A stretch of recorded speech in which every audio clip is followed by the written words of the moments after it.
Buenas a todos los que nos estáis viendo o nos veréis en diferido. Hoy tenemos con nosotros a la hermana María de Guadalupe Rodrigo, que para las personas que no la conozcan, que supongo que serán pocos, es argentina y pertenece a la familia religiosa del Verbo Encarnado, que es una congregación fundada en Argentina por el padre Carlos Vuela, que fundó en el año 84 la rama masculina y en el 88 la femenina. Es una congregación misionera que se encuentra ya presente en los 5 continentes. Y bueno, tampoco me quiero liar mucho en presentar porque va a ser la propia hermana la que vaya a contar un poquito su historia de vocación. Todos la conocemos perfectamente a la hermana Guadalupe. En mi caso es la segunda vez que la entrevisto y quiero agradecerle la oportunidad, lo primero de todo, y su tiempo. Gracias, hermana, lo primero de todo. Bueno, gracias a vos, Aldo. Muy contenta de estar de nuevo con vos. Muy bien, pues bueno, lo primero de todo, todos conocemos, quien ahora conocemos su valentía y misión, no podemos imaginar de alguna manera que en algún momento de su vida, ¿no?, quisiera ser religiosa.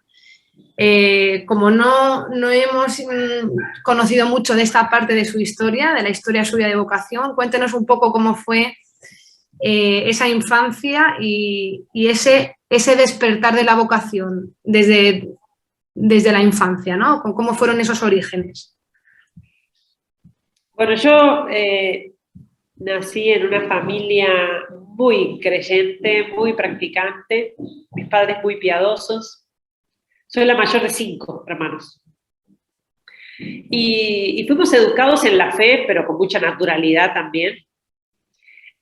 A la vez que teníamos mucho apostolado en la parroquia y la misa diaria, el rosario diario, teníamos también muchos amigos, de salir, de juntarnos, digamos, una vida muy sana, ciertamente.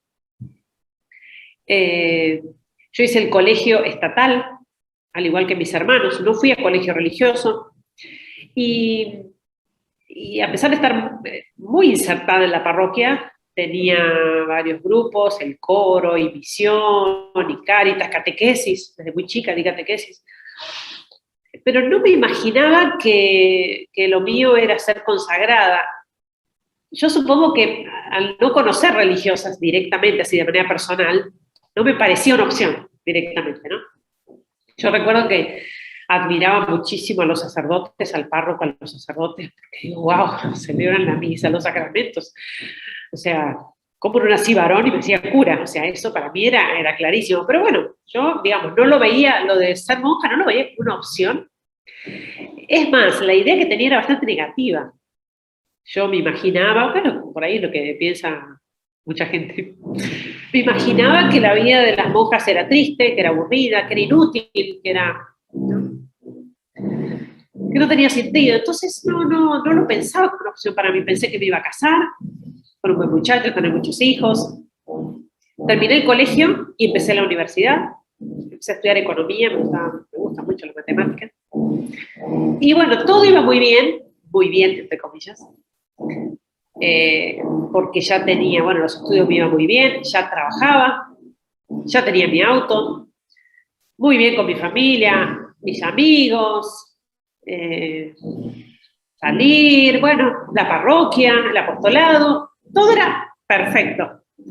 Y sin embargo, yo me daba cuenta de que todo eso no me alcanzaba. Ese es el único signo que yo notaba en todo esto. Yo me acuerdo que llegaba la noche, bueno, me iba a dormir y decía, esto es todo, esto va a ser todo, porque si esto va a ser todo, a mí no me alcanza. Y bueno, y estaba como en esa búsqueda sin buscar, porque tampoco es que me puse a, sino que digo, bueno, no sé. Hasta que me invitan a hacer ejercicios ignacianos. Que bueno, ejercicios ignacianos, ejercicios de San Ignacio de Loyola, que nosotros hacemos regularmente una vez al año, que recomendamos, que predicamos, que recomendamos a todos, que todo cristiano tendría que hacer ejercicios ignacianos una vez al año. Es una maravilla, una riqueza para la iglesia.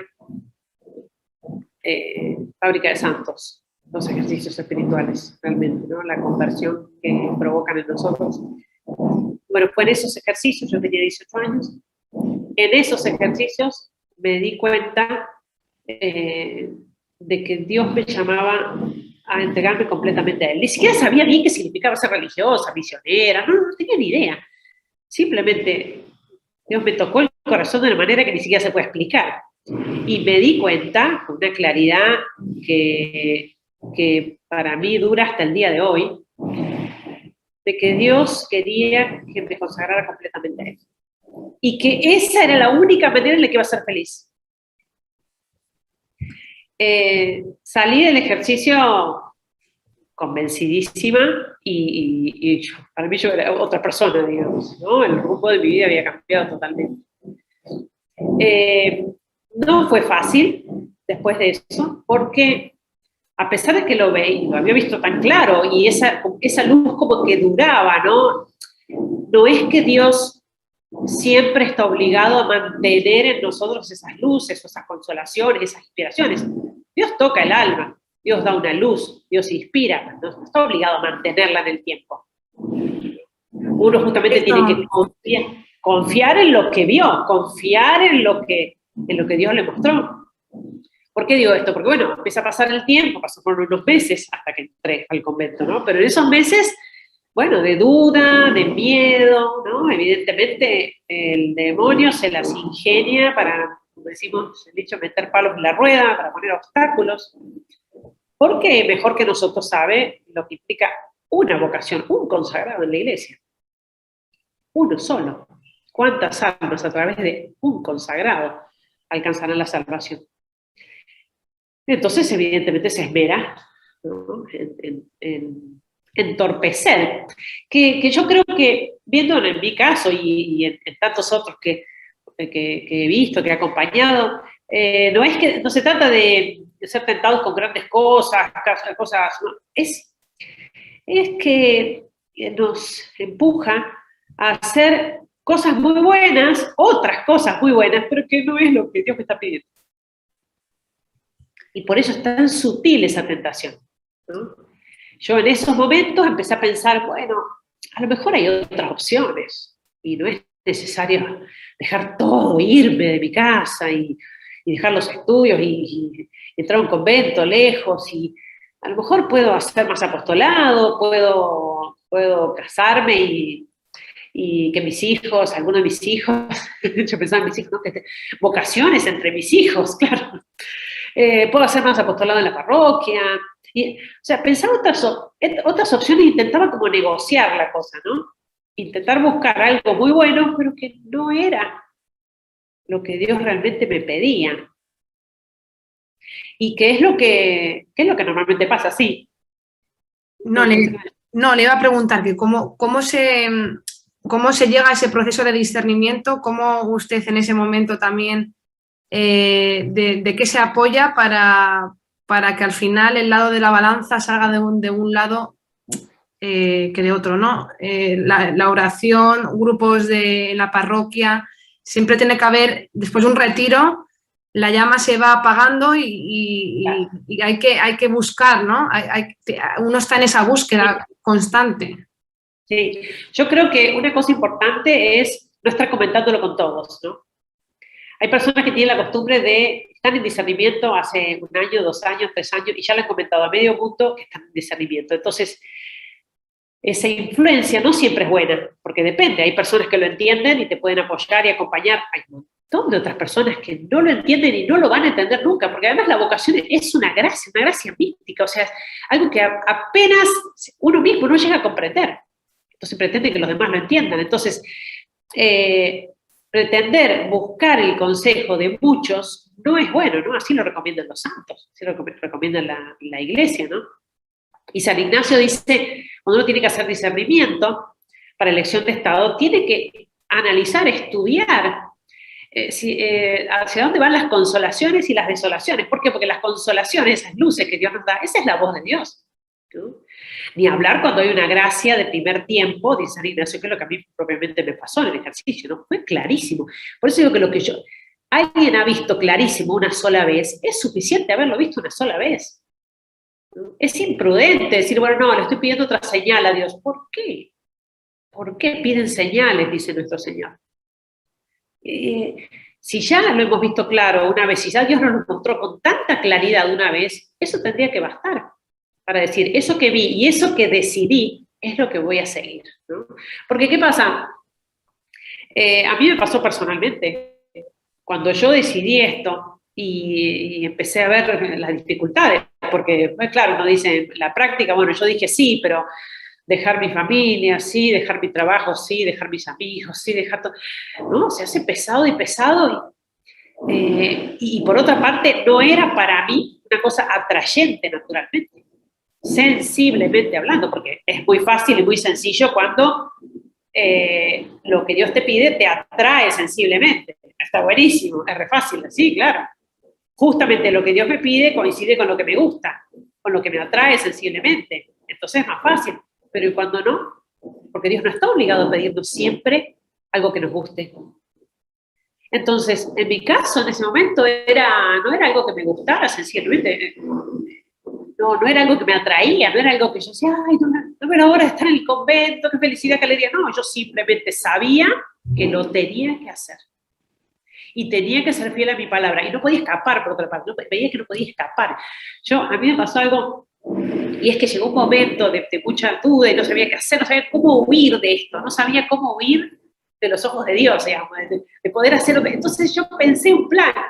Dije, voy a hablar con mis padres. Yo no había hablado con nadie más que con mi directora espiritual. Voy a hablar con mis padres. Y cuando les comunique la noticia de que me quiero ir al convento, más lejos, yo tenía 18 años, chica, me van a decir que no. Me van a decir que no.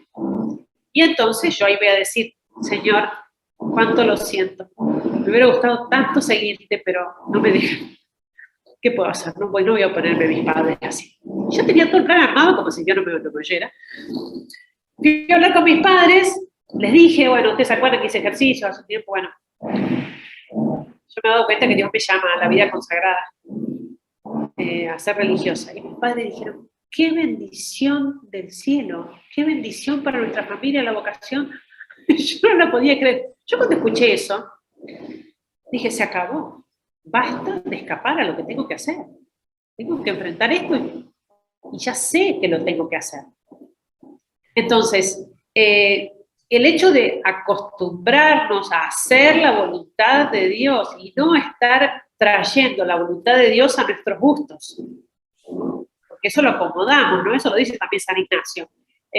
Yo quiero hacer esto, entonces ahí traigo la voluntad de Dios. Ay, no, porque Dios me está pidiendo ocuparme de mi familia. Dios me está pidiendo casarme. Dios me está pidiendo que en realidad soy yo la que quiero.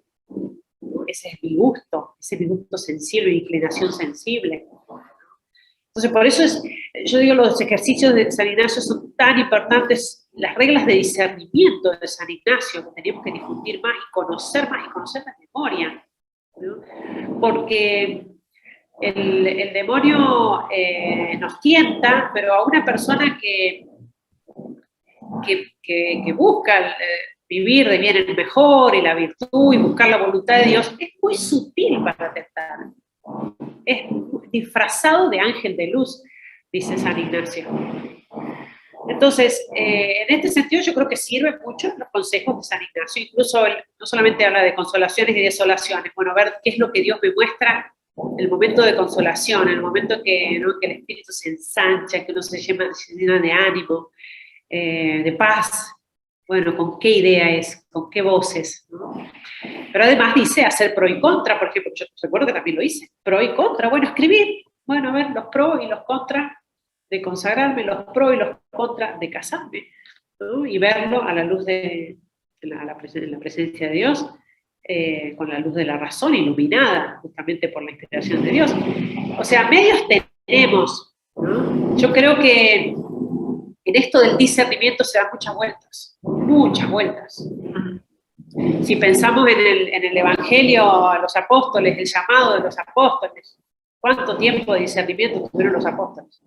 Fue pasando Jesús, sígueme. Y al instante dejando las redes, lo siguieron. Justamente porque hay personas que te dicen, no, bueno, porque hay que conocer bien, hay que prepararse bien, que el conocimiento, la preparación, la formación va a ser al lado del maestro. No antes de seguirlo, va a ser al lado de él.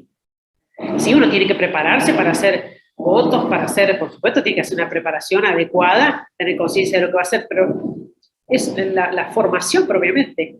Y el crecimiento empieza desde que uno hace los votos, porque es ese momento en que uno ya está unido al maestro y recibe la formación de él, ¿no? Tan joven hermana que fue a los 18 años cuando ingresó.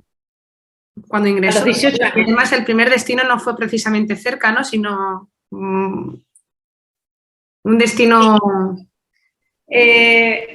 Cuando entré, tenía 18, empecé la formación, los estudios, y cuando tenía 23, yo ya me encontraba en el monasterio. Yo había pedido hacer una experiencia de vida contemplativa. En la congregación tenemos una rama contemplativa de clausura y pedí hacer una experiencia. Me parecía que era eso lo que por ahí iba mi camino. Y estando en el monasterio, cuando tenía 23 años, es que la superiora me viene a hablar, la superiora provincial, para preguntarme si estaba dispuesta a apoyar una de las misiones en Medio Oriente. Para mí era algo totalmente descabellado, ¿no? Así como yo nunca me había imaginado que podía ser monja, tampoco me había imaginado de ninguna manera lo que era la misión, a dónde podía ir de misión, evidentemente Dios siempre supera todas nuestras expectativas y sueños y todo, pero por otra parte también es mejor no saberlo. Yo digo mejor. Yo si alguien me hubiera dicho, bueno, vas a pasar esto, vas a vivir aquello, vas a ver, es que hubiera dicho, no puedo, no, porque nuestro problema es que además nosotros medimos, calculamos, sí, con medidas humanas. No puedo, no voy a poder, no voy a aguantar, no voy a perseverar, Después cuando uno ya se da cuenta que va avanzando, ¿no? En la misión, por ejemplo, yo digo, no, pero yo no podría ir a un lugar así. Y cuando uno ya se encuentra en el lugar de misión y se da cuenta que sí se puede, que Dios acompaña, que Dios da su gracia, eso uno lo va experimentando, de cómo cuando Dios pide algo, nos da la mochila completa, siempre le digo, nos da el paquete completo. Cuando Dios pide algo, ya nos da la gracia necesaria para cumplirlo. Por eso Él es fiel a su palabra, por eso hace falta de nuestra parte mucha confianza, no es ponerse a calcular, sino decir, pero si Dios me llama a esto, Él me dará la gracia para llevarlo adelante. Para mí fue un desafío enorme la misión del Medio Oriente, pero me encantó desde el día 1 que llegué allá. Empezar a aprender el árabe, la lengua árabe, en una situación muy hostil, muy difícil. En el Medio Oriente los cristianos viven normalmente bajo discriminación y persecución también en muchos lugares, ¿no? Es una vida muy difícil para los cristianos. Y en general, el Medio Oriente es un lugar muy convulsionado, ¿no? De mucho conflicto, de guerras permanentes. Y de hecho, otra cosa que yo pensaba es, yo no podría en un lugar de guerra. Yo lo decía, ¿no? Veía otras hermanas que se ofrecían para estas misiones y yo decía, yo tengo siempre mala salud, soy débil, soy miedosa, yo no podría estar en un lugar de guerra. Y estuvo siempre además en contacto con distintas religiones, también cuando estuvo en Tierra Santa, en Egipto, en Túnez. También el haber estado en contacto con estas culturas y religiones le ha hecho de alguna forma comprender estas realidades complejas a las que se enfrenta también la propia comunidad cristiana en estos países, ¿no? Porque esa interrelación, claro, son culturas, son países complejos a nivel... La convivencia con el judaísmo, la convivencia con el islam, ¿no? Yo creo que son desafíos difíciles para los cristianos, muy difíciles, pero que los obligan a clarificar su identidad, que es algo que en Occidente está tan aguado, ¿no? Y tan así mezclado, y tan disimulado, y tan maquillado, nuestro cristianismo, así como en Medio Oriente el cristiano es cristiano y se nota que es cristiano y va a padecer por serlo y él lo sabe y lo asume. O sea, vive en esa identidad plenamente. Plenamente. Es lo que vi en los países en los que estuve, sobre todo en Egipto, pero después, en grado máximo, en Siria, ¿no? Cuando me destinaron a Siria y se desata la guerra y la persecución religiosa, una persecución atroz, ¿no? Mártires O sea, el Medio Oriente ha dado mártires desde siempre, desde que existe el Islam, y hasta nuestros días. Algo que por otra parte es una realidad tan poco conocida en la Iglesia y tan ignorada por el mundo, por supuesto silenciada por los medios de comunicación, por la prensa internacional, y es una riqueza que nosotros estamos obligados a desparramar. Yo digo, cuando estuve en las misiones, yo estuve en Siria 4 años, fueron 4 años de guerra, durísimos, muy difíciles, muy trágicos, pero a la vez edificantes para mí, para nosotros como misioneros. Fue una gracia enorme, un privilegio poder acompañar a los cristianos perseguidos, servir a una iglesia mártir. Cuando me encontraba en la misión, suceden algunas cosas en mi familia, problemas de salud, y son mis superiores los que me piden, ni siquiera mi familia me lo pide ni me lo exige, pero mis superiores me piden que regrese a Argentina para acompañar a mi familia por un tiempo. Yo no entendía por qué tenía que hacer esto, o sea, no entendía por qué Dios había dispuesto así las cosas, ¿no? Evidentemente era voluntad de Dios, lo pedían mis superiores, realmente era real, mi familia me necesitaba, pero yo no entendía por qué tenía que hacerlo. Y al regresar a Argentina, bueno, acompañé por unos meses a mi familia, y empieza esto de dar testimonio. Me llaman de un lugar, me llaman de otro, viajé muchísimo, en 2, 3 años, visité 21 países, dando testimonio de esto. Y no solo eso, desde el primer año que volví a Argentina se empieza a formar este grupo de laicos que actualmente acompaño, que estoy guiando, que es un movimiento espiritual que se llama Nazarenos. Ellos se empiezan a juntar y nos empieza a unir esta causa de los cristianos perseguidos, hacer algo más por los cristianos perseguidos, rezar por ellos, difundir esto, dar testimonio, vivir como los cristianos perseguidos, vivir como los mártires.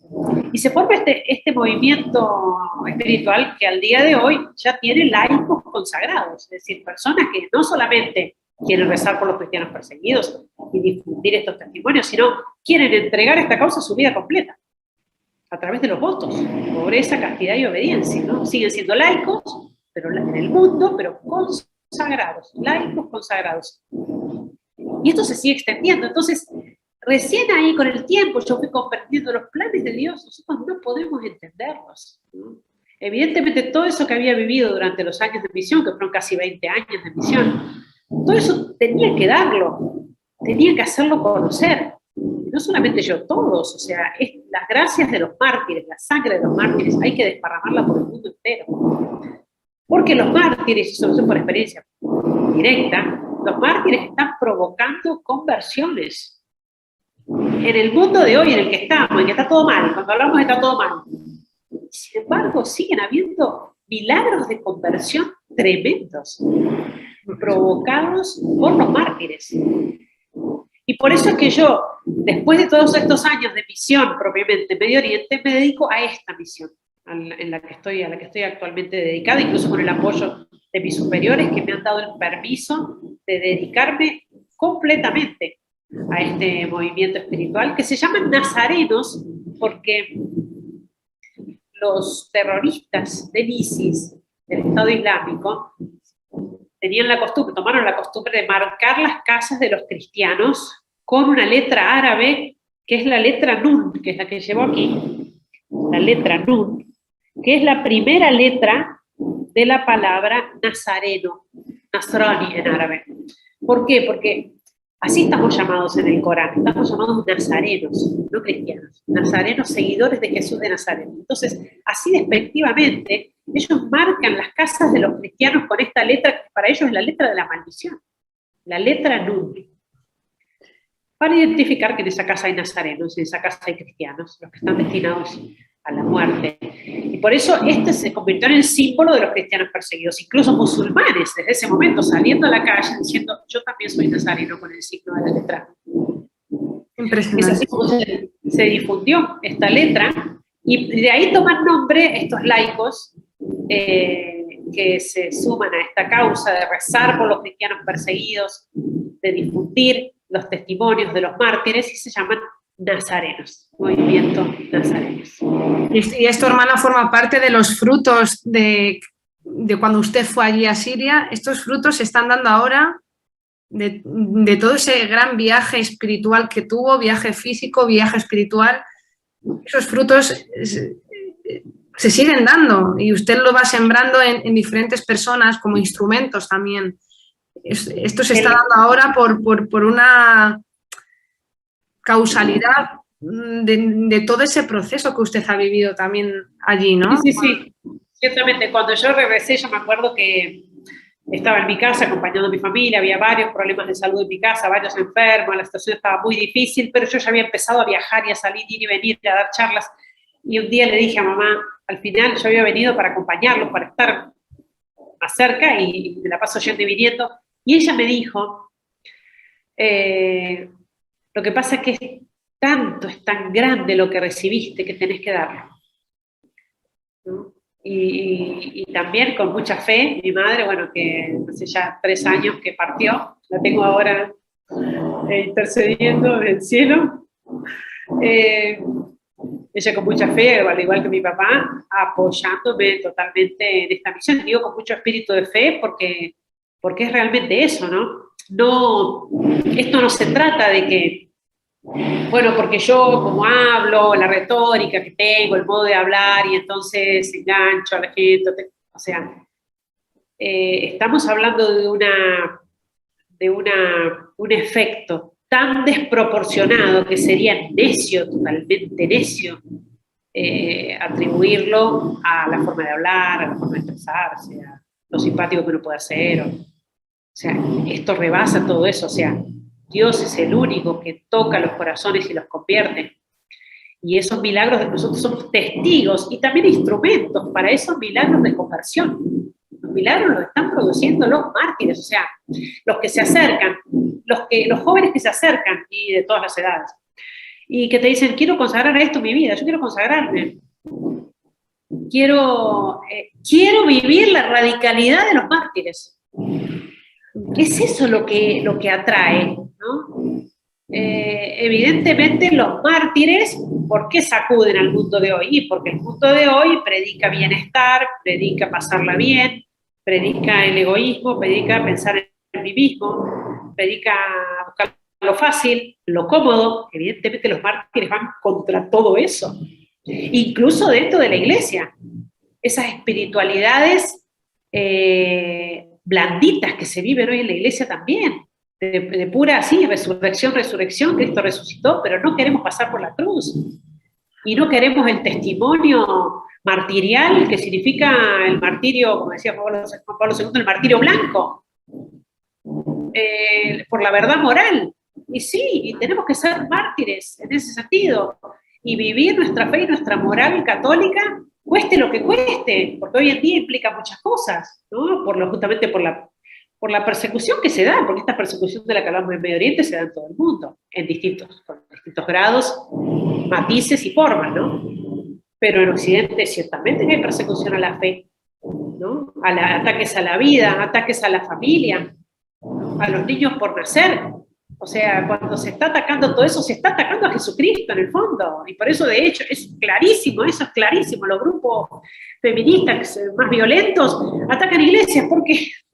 Porque el ataque está contra Jesucristo. Entonces, los mártires nos hacen como ese llamamiento a despertar. Bueno, a ver, ¿de qué lado estoy? Porque es libre, ¿no? Nadie está obligado a ser católico, nadie está obligado a ser cristiano. Pero si soy católico, me la juego por ser católico, como los mártires. Porque a medias no vale la pena y además a medias hace daño. Hacen daño los católicos que están dentro de la iglesia y que dicen ser católicos y apoyan el aborto. Hacen daño. Los católicos, incluso los consagrados, los sacerdotes, que dicen ser católicos o consagrados y apoyan la ideología de género. Porque el escándalo que producen es tremendo. Y el daño es más grande.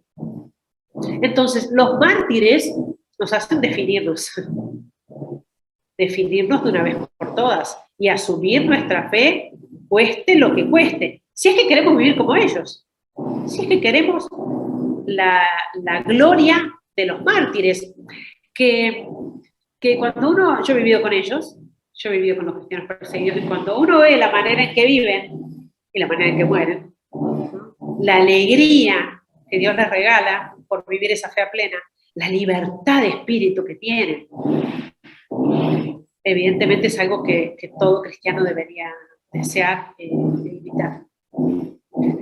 Impresionante, hermana. Es que me deja sin palabras porque es que es muy profundo lo que cuenta y no se asimila así en una entrevista, ¿no? Usted ha dicho que los mártires están sacudiendo el mundo, ¿no? ¿Cree que los cristianos vamos a responder a esta llamada en defensa de Cristo en el mundo o hacen falta muchos más mártires para que esto suceda, para que suceda en verdad ese despertar de la Iglesia universal, sí, la identidad como usted la ha llamado? Yo creo que cuando hablamos de que las cosas están muy mal y que hay crisis incluso dentro de la iglesia, tenemos que tener cuidado de no desanimarnos. Porque en definitiva Dios es el que tiene la última palabra y en definitiva Jesucristo ya venció. Y con esa actitud de vencedores es que tenemos que seguir adelante en esta lucha, porque si no, ya vamos como perdedores, ya vamos como que, bueno, ya estamos vencidos. Y no es así, no es así. Lo que pasa es que el mal hace mucho ruido, hace mucho ruido. Una vez escuché un dicho muy lindo, me gustó mucho, que dice, en un bosque, el árbol que se cae hace muchísimo ruido, pero todos los que crecen no están emitiendo sonido. Y todos están creciendo. El mal hace mucho ruido, ¿no? Y es terrible lo que estamos viendo. Es terrible lo que estamos viendo. Sin embargo, uno tiene que ver con los ojos de la fe que Dios sigue acompañando con su providencia, que nos asiste. La presencia de los mártires contemporáneos en nuestros tiempos es una prueba de esto. La iglesia, el mundo está necesitando mártires y allí los tenemos. Por eso es que hay que sacarle el jugo, digo yo, a esto de los mártires, ¿no? Que esa sangre no caiga en vano. Entonces, todo lo que nosotros podamos hacernos portadores de las gracias de los mártires. Eso es lo que hacen los nazarenos, ¿no? ¿Qué hacen los nazarenos? No solamente los que están consagrados a través del voto, sino hay miles de nazarenos en muchos países del mundo, ¿no? En cualquier estado de vida. Son nazarenos, ¿por qué? Porque quieren ser portadores de las gracias de los mártires. El solo hecho de llevar la letra NUR ya implica que alguien, porque puedo llevar un pin, puedo llevarlo en un adhesivo, en un sticker, y alguien me pregunte qué es eso y yo pueda contar esta historia y hablarles de los mártires. Y la historia de por sí sacude, porque Dios obra. Por eso todos tenemos que ir, todos deberíamos ser nazarenos, todos, es nuestra iglesia, son nuestros mártires, tenemos que aprovecharnos de esta riqueza. Bueno, tengo muchas preguntas, pero es que las está resolviendo todas, es que también la reflexión, no me gusta ser negativa, pero es verdad que usted dijo en una entrevista, ¿no? Destacando la figura de San Pablo cuando dice, muero cada día, ¿no? Como cristianos somos capaces en esta sociedad de dar la vida a diario por los demás, lo que usted ha llamado el martirio cotidiano, porque si no hacemos ese acto cotidiano, ¿no? De dar la vida por los demás en las pequeñas cosas, no podemos pedir que pensemos en nuestros hermanos de otros países cuando en lo cercano no somos capaces de dar la vida, ¿no? De ser generosos y de... que no es un pensamiento ni mucho menos negativo, pero es una reflexión que yo hago, ¿no? Sí, no, tal cual, porque además estamos viviendo en este mundo una gran crisis de fe, claro. Una gran crisis de fe que implica una gran crisis en el amor. Porque en definitiva hoy la palabra amor está tan usada, tan manoseada, tan repetida, ¿no? Hacemos canciones, películas, y en realidad se está nombrando un montón de otras cosas. Tienen otros nombres. Eso no es amor. Eso no es amor. Entonces, el amor verdadero, que es entrega, que es darse, eso está completamente olvidado. El amor es sinónimo de pasarla bien. El amor es sinónimo de sentirme bien. que yo además me sienta bien, ni siquiera pensar que el otro se sienta bien, que yo me sienta bien. Eso no es amor. Entonces, el ejemplo de los mártires justamente es un ejemplo de amor verdadero. Jesús dijo, no hay mayor amor que dar la vida.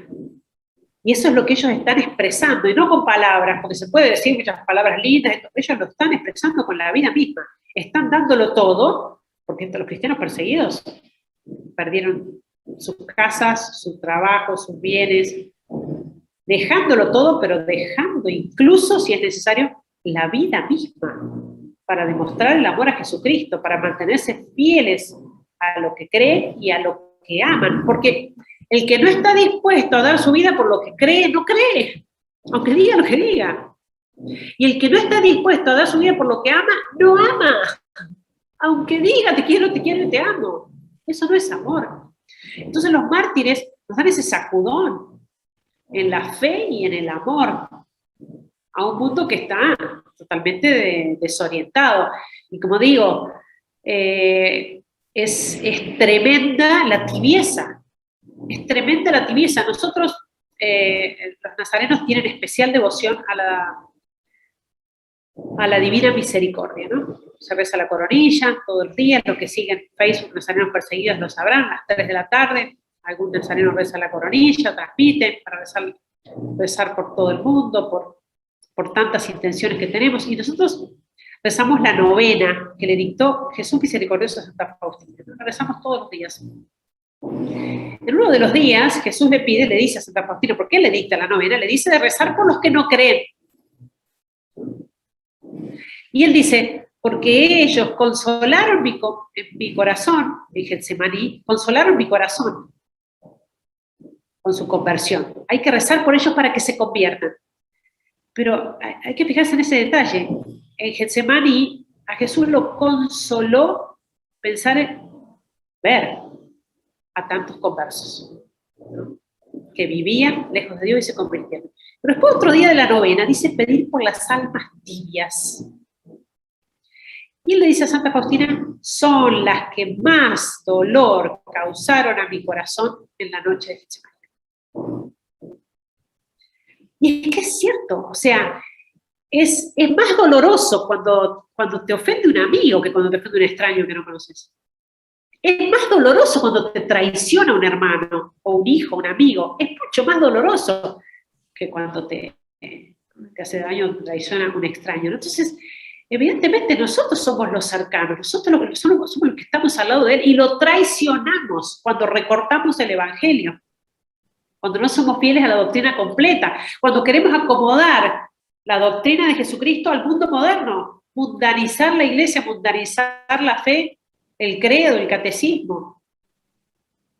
Eso es la tibieza, eso es lo que justamente dice la Sagrada Escritura, los tibios, porque no son ni fríos ni calientes, los vomitaré de mi boca. Esas son palabras tremendas. Entonces, yo creo que los mártires provocan conversiones en muchos, pero sobre todo sacuden al cristianismo tibio. Y por eso hay que aprovecharse mucho más del testimonio de los mártires. Qué bueno, hermana. Bueno, no quiero entretenerla, reitero, pero sí me gustaría, bueno, es que este documento que estamos grabando ahora creo que la gente lo va a poder ver varias veces porque bueno, es muy útil y muy profundo todo lo que ha dicho, ¿no? Agradecerle todo este tiempo que nos ha dedicado, pero me gustaría terminar la grabación con alguna oración por toda la comunidad cristiana que podamos hacer aquí en conjunto, para nosotras en este momento, pero para la gente que escuche este vídeo en diferido, ¿no? Que podamos dedicarles una oración y unirnos en oración todos, pues por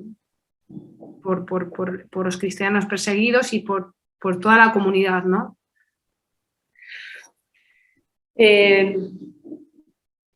Podría terminar con una oración cantada, que es la oración a la Virgen, que siempre canto. Y podríamos rezar, poniendo esta intención de rezar especialmente por la fe de los cristianos, para que los mártires nos despierten, nos iluminen, nos sacudan, que podamos vivir la libertad que viven ellos sin miedo a nada. El único miedo que tienen ellos no es a la muerte, ciertamente, es al pecado.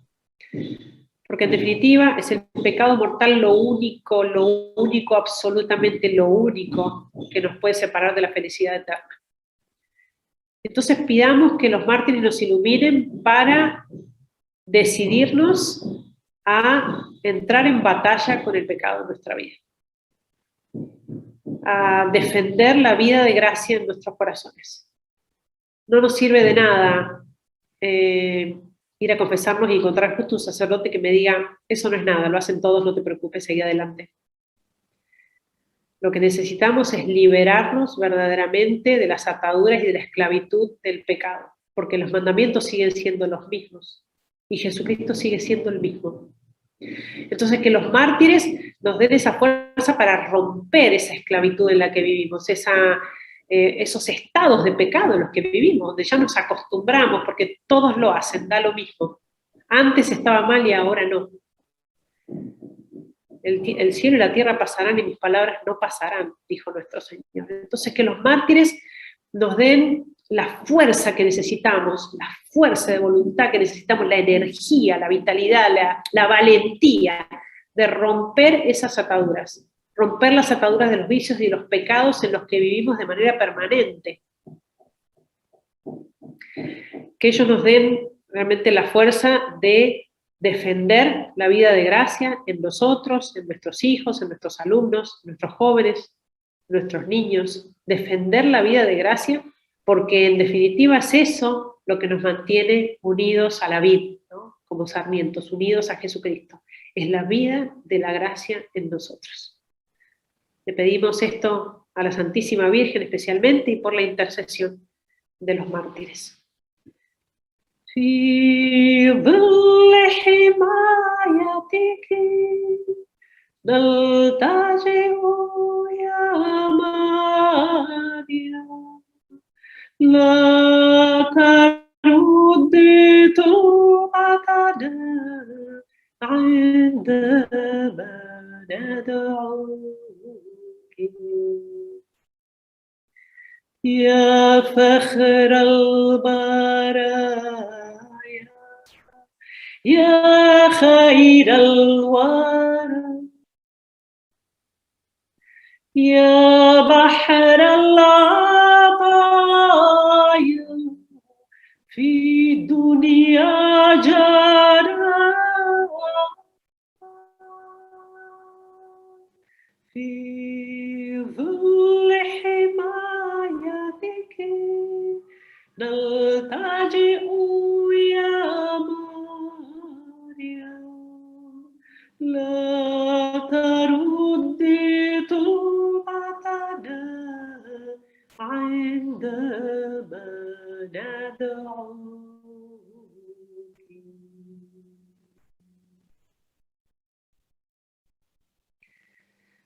Muchas gracias, Alma. Y gracias a todos. Hermana, muchísimas gracias de verdad, ¿eh? Ha sido un regalo y unida desde aquí a usted en oración, le mando mi abrazo espiritual y toda mi generosidad hacia personas como usted que hacen de este mundo un poquito mejor y son instrumentos, ¿no? Gracias, Alba. Gracias a vos por querer difundir esto y bueno, invitarlos a todos a que se sumen. Lo difundiremos y le enviaremos el vídeo para que seamos más los nazarenos en este